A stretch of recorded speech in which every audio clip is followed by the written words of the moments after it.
Olá, meu nome é José Cláudio Casale, eu sou médico oncogeneticista. Eu tenho uma formação em oncologia e uma formação em genética.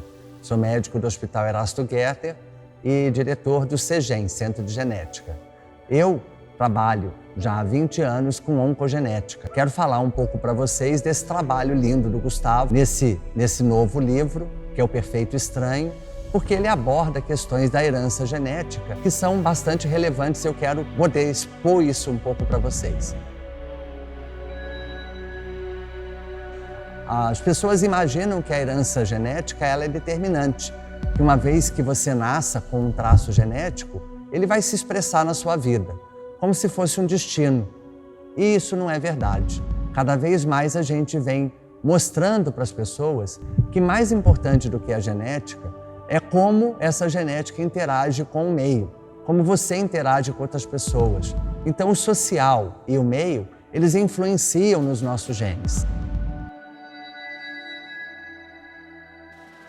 Mesmo uma pessoa que tem uma tendência para ser diabético, ela pode nunca virar um diabético se ela tiver uma exposição ambiental adequada. Eu faço dieta, eu faço exercícios físicos, eu tomo alguns cuidados na minha vida de não passar por estresses emocionais importantes. E com isso eu consigo desativar esses gatilhos genéticos.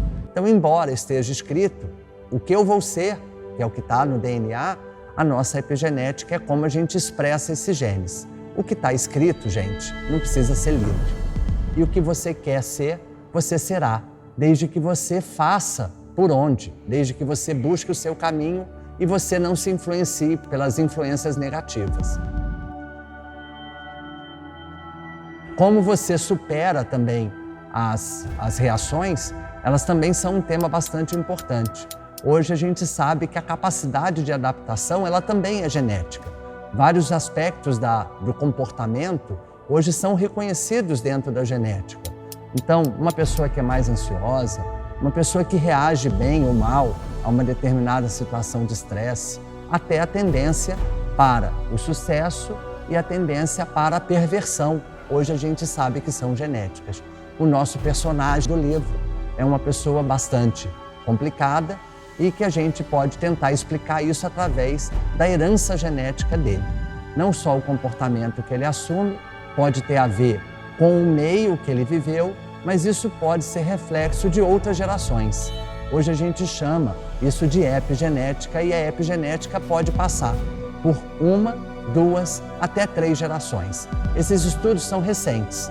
A gente sabe hoje, por estudos do Holocausto, por estudos de pessoas que passaram por traumas, principalmente abusos na infância, que aumenta muito o índice de depressão e suicídio nos seus filhos e nos netos dessas pessoas.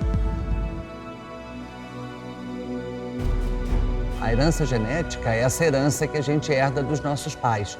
Ela vem do DNA que a gente recebe da nossa mãe, que vem no óvulo, e do DNA que vem do nosso pai no espermatozoide. Nós somos seres híbridos.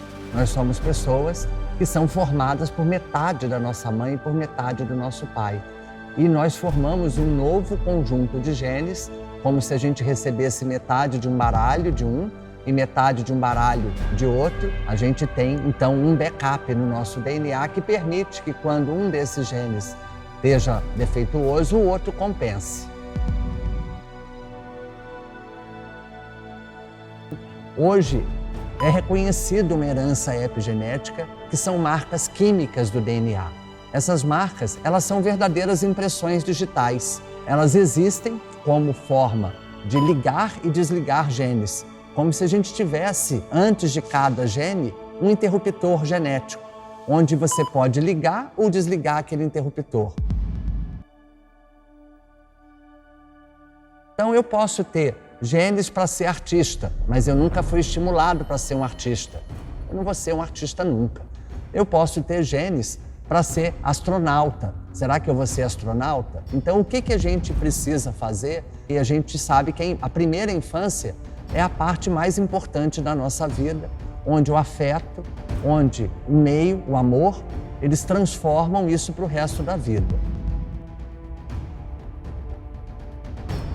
É engraçado a gente falar, mas hoje, além da genética e da epigenética, a gente está falando também muito dos micro-organismos que nós temos no nosso corpo. Hoje a gente sabe que as bactérias do nosso corpo e as bactérias que nos habitam, elas produzem vitaminas, elas interagem o tempo todo com a gente.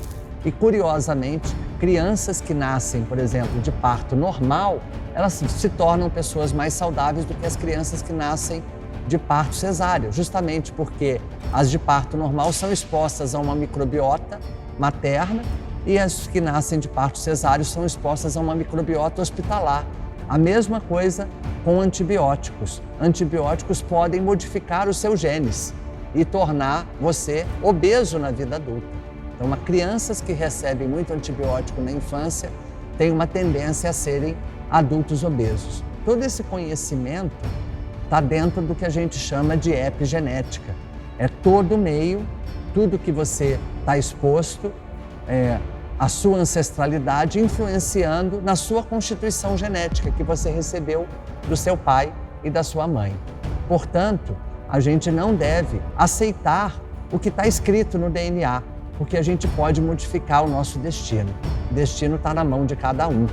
Eu falo para os meus pacientes, quando eu atendo eles, que a gente está assinando um contrato, que eu vou fazer a minha parte como médico, que é pedir exames, ver os resultados, orientar, dizer para eles o que eles devem fazer em termos de risco, que exames que eles precisam fazer para prevenção, mas que o principal é o dia a dia, são as escolhas que ele faz no dia a dia. É na hora de comer uma salada e comer um sanduíche industrializado. É a hora de você pensar, vou fazer exercício ou vou ficar sedentário. É a hora de você pensar, eu vou ser feliz ou vou ser triste? Eu vou enxergar meio copo cheio ou meio copo vazio? Essas são escolhas que a gente pode tomar e que a gente precisa tomar atenção. Então, e nesse contrato que eu faço com os meus pacientes, eu falo, a minha parte é cuidar de você, mas o autocuidado é muito mais importante do que o meu cuidado.